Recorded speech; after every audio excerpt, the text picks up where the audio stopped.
بسم اللہ الرحمن الرحیم، السلام علیکم ورحمۃ اللہ وبرکاتہ۔ جناب ہائی ٹی وی چینل کے پروگرام اے بی ڈیبیٹ کے ساتھ اے عدیل مرزا اینڈ بی می یعنی نیاز پالک۔ مئی کا مہینہ بڑا ایک فل آف ایونٹس جو ہے مہینہ ہو گیا ہے۔ 1 مئی یوم مزدوراں عالمی سطح پہ منایا جاتا ہے، پھر اس کے بعد میں 3 مئی یوم صحافت بھی ہوتا ہے، پھر اس مرتبہ اور یہ میں اپنے ناظرین کے سامنے اور حکومت وقت کے سامنے 3 مئی کو یوم تسخیر کے نام سے میں پکارنے کے لیے آج اجازت چاہ رہا ہوں مرزا صاحب۔ 3 مئی کو ہمارا چاند مشن، خلائی مشن روانہ ہوا۔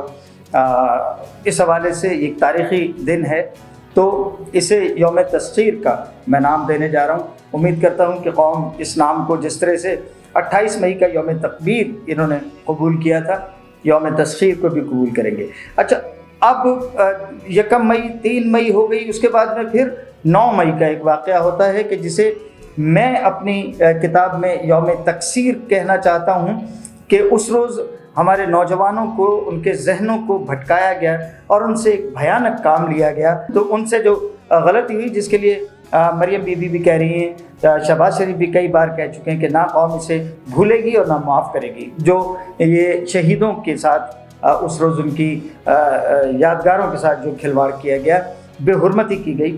تو اس حوالے سے یہ 9 مئی، لیکن 9 مئی کے ساتھ ساتھ اب لاہور والے 8 مئی بھی، کل میں میڈیا پہ کئی جگہوں پہ یہ آواز میرے کانوں سے ٹکرائی کہ 9 مئی سے پہلے 8 مئی ہو گیا۔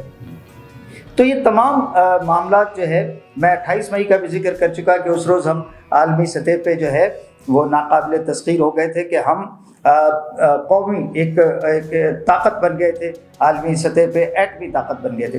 تو یہ تمام چیزیں جو ہے ان سب کو ملا کے کہہ سکتے ہیں کہ مئی کا مہینہ جو ہے یہ فل آف ایونٹس ہے، اور اس میں بہت ساری ایسی چیزیں سامنے آ رہی ہیں کہ جو برسوں تک یاد رکھی جائیں گی، بلکہ شاید اب تاریخ کا حصہ بن جائیں گی۔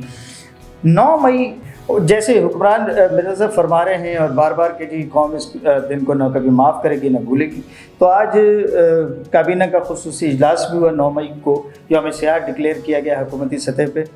وزیر اعظم نے وہاں بھی جو ہے خصوصی اجلاس سے بھی خطاب کیا کابینہ کے، اور اس کے ساتھ ایک وزارت اطلاعات کے تحت جو ہے وہ شہداء کے ورثاء کے ساتھ بھی ایک گیٹ ٹوگیدر ہوئی ہے۔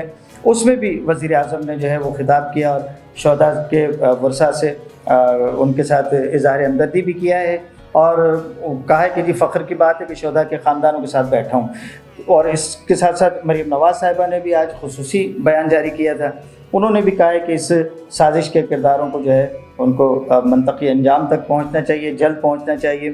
اور اس کے علاوہ جو ہے بلوچستان اسمبلی میں بھی آج جو ہے یوم سیاح پہ ایک خصوصی اجلاس ہوا، تو اس میں بھی کوئی قرارداد پیش کی گئی ہے۔ اس سارے معاملے کو ذرا سا ڈسکلوز کریں ذرا ہمارے ناظرین۔ اچھا، یہ اچھا کیا ہے وزیر اعظم نے، یہ جو شہداء کے لواحقین کے ساتھ وہ گیٹ ٹوگیدر کیا نا، یہ بڑا اچھا کیا۔ جو ان کے زخم ہے نا، آج چونکہ وہ تازہ ہوئے تھے، ان زخم پہ مرہم انہوں نے رکھا ہوگا، ان سے کوئی حوصلہ افزائی ان کی ہوگی کوئی بات۔ دیکھیں، شہداء کے لوگ جو شہید ہوا ہوتا ہے نا قوم پہ، جس نے اپنی جان قربان کی ہوتی ہے، اس کے جو لواحقین ہوتے ہیں وہ بڑے دکھی ہوتے ہیں۔ اگر قوم ان کے ساتھ یہ سلوک کرے تو اور جو دکھ ہوتا ہے، وہ جو زخم ہوتا ہے وہ اور بھی تازہ ہو جاتا ہے۔ پہلے تو وہ فخر ہوتا ہے نا کہ ان کے ایک شہید ہو گئے قوم پہ، تو فخر قوم کو بھی کرنا چاہیے نا، صرف شہداء کے لواحقین، پوری قوم کو فخر ہونا چاہیے۔ اور قوم اگر یہ ریوارڈ دے جو 9 مئی 2023 کو دیا تھا، بظاہر میں دکھی ہوگا۔ اس کے علاوہ جو وزیر اعلیٰ پنجاب میں مریم نواز نے بھی آج اس حوالے سے ایک خصوصی پیغام جاری کیا ہے، اچھا کیا، انہوں نے کرنا چاہیے تھا۔